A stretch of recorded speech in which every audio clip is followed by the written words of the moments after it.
নমস্কার বন্ধুরা, আমি দেবজ্যোতি আবারও নতুন একটা ভিডিও নিয়ে আপনাদের সামনে হাজির হয়ে গেলাম ডিয়ার গার্ডেন চ্যানেলে। যেমনটা আমি আপনাদের বলেছিলাম যে পরবর্তী ভিডিওতে অ্যাডিনিয়ামের মাটি তৈরি এবং প্রতিস্থাপন নিয়ে আলোচনা করব। তাই আমার আজকের ভিডিওর টপিক হলো অ্যাডিনিয়ামের মাটি তৈরি এবং প্রতিস্থাপন। কিভাবে মাটি তৈরি করলে অ্যাডিনিয়াম গাছে মোটা কডেক্স এবং সাথে প্রচুর ফুল পাবেন তা নিয়েই আজকের এই ভিডিও। তাই স্কিপ না করে বন্ধুরা পুরো ভিডিওটা শেষ পর্যন্ত দেখতে থাকুন। তাহলে চলুন বন্ধুরা আর দেরি না করে ভিডিও শুরু করা যাক।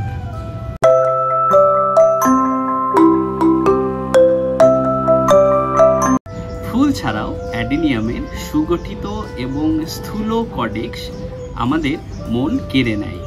তাই আমরা সকলেই চাই অ্যাডিনিয়ামের কডেক্স একটু মোটাসোটা করতে।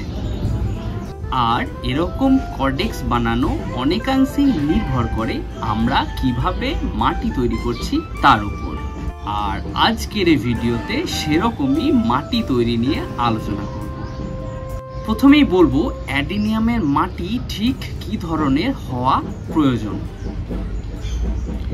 অ্যাডিনিয়ামের মাটি হবে সুজল নিকাশি ব্যবস্থা যুক্ত, অর্থাৎ মাটিতে জল যেন জমে না থাকে, প্রয়োজনের বাড়তি জল যেন মাটি থেকে ড্রেনেজ হয়ে যায়। 2 নাম্বার হলো মাটি হবে সুপুষ্টিগুণ সম্পন্ন, অর্থাৎ বিভিন্ন পুষ্টিমূল্য সমৃদ্ধ হতে হবে অ্যাডিনিয়ামের মাটি। 3 নাম্বার হচ্ছে মাটি হবে হালকা এবং নরম।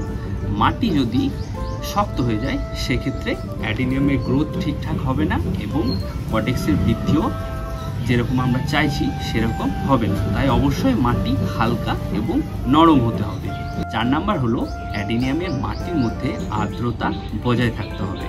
অ্যাডিনিয়ামের মাটির মধ্যে ময়েশ্চার বজায় না থাকলে অ্যাডিনিয়াম গাছ ডিহাইড্রেশন হয়ে তার কডেক্স শুকিয়ে যেতে থাকবে। তাই মাটির মধ্যে যেন আর্দ্রতা বজায় থাকে সেদিকে আমাদের লক্ষ্য রাখতে হবে। এবার আসি অ্যাডিনিয়ামের মাটি আমরা কিভাবে তৈরি করব।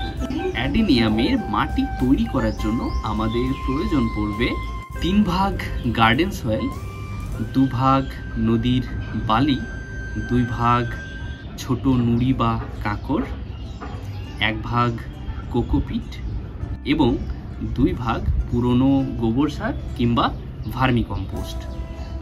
এই উপাদানগুলো ছাড়াও আমাদের প্রয়োজন পড়বে প্রতি 8 থেকে 10 ইঞ্চি টবের হিসাবে 2 টেবিল চামচ হাড় গুঁড়ো, 1 টেবিল চামচ শিংকুচি, 1 টেবিল চামচ নিম খোল, 1 টেবিল চামচ সিউইড গ্র্যানিউলস, 1 টেবিল চামচ ফাঙ্গিসাইড এবং 1/2 টেবিল চামচ ডিএপি। এই সমস্ত উপাদানগুলো একসাথে করে ভালোভাবে মিশিয়ে নিলেই আমাদের অ্যাডিনিয়ামের জন্য আদর্শ মাটি তৈরি হয়ে যাবে। এবার অ্যাডিনিয়াম গাছের রিপোর্টিং করে আপনাদের দেখাবো। এই হলো আমাদের অ্যাডিনিয়ামের পটিং সয়েল, যেটা বানানোর কথাই এতক্ষণ আপনাদের বলছিলাম। অ্যাডিনিয়াম গাছ রিপোর্ট করার জন্য একটি 8 ইঞ্চি সাইজের টব নিয়েছি। এবার এর ড্রেনেজ হোলটা একটা খোলামকুচির টুকরো দিয়ে যে দিকটা ঢেউ খেলানো আছে সেই দিকটা নিচের দিকে রেখে ড্রেনেজ হোলটা বন্ধ করে দিলাম। এবার এই গাছটি আমরা রিপোর্ট করব।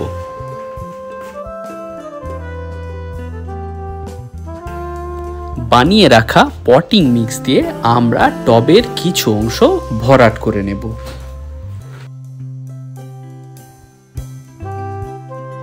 এরপর গাছটিকে টবের মিডল পজিশনে রেখে বাকি অংশ আমরা আবার পটিং মিক্স দিয়ে ভরাট করে দেব।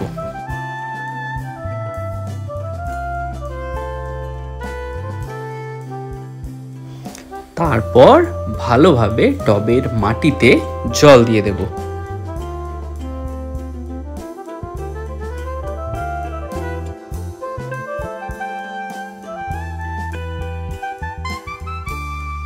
রিপোর্টিং কমপ্লিট হয়ে গেলে গাছটিতে জল দিয়ে আমরা ছায়াযুক্ত জায়গায় 5-7 দিনের জন্য রেখে দেব। তারপর আস্তে আস্তে যখন মাটিতে গাছটি ভালোভাবে সেট হয়ে যাবে, অর্থাৎ 10 থেকে 12 দিন পর নতুন গ্রোথ আসতে শুরু হবে, তখন আমরা অ্যাডিনিয়ামের ডালপালার কিছুটা প্রুনিং করে দেব। কেননা গাছকে বুশি করতে এবং প্রচুর ফুল পেতে গেলে প্রুনিংটা আবশ্যিক। যে ব্রাঞ্চগুলো ছোট থাকবে সেগুলোর আমরা কখনোই প্রুন করব না, যেগুলো একটু লম্বা লম্বা হয়ে গেছে সেগুলো দেখে দেখে আমরা প্রুনিং করে ফেলব। প্রুনিং করার পর যে ক্ষতস্থান তৈরি হবে সেই ক্ষতস্থানে আমরা ফাঙ্গিসাইড লাগিয়ে দেব। আজকের মতো ভিডিও এখানে শেষ করছি। আবার আপনাদের সাথে দেখা হবে পরবর্তী ভিডিওতে। ভিডিওটি ভালো লাগলে অবশ্যই একটা লাইক করে দেবেন, আর চ্যানেলে নতুন হয়ে থাকলে চ্যানেলটি সাবস্ক্রাইব করে পাশে থাকবেন। সকলে খুব ভালো থাকবেন। ধন্যবাদ।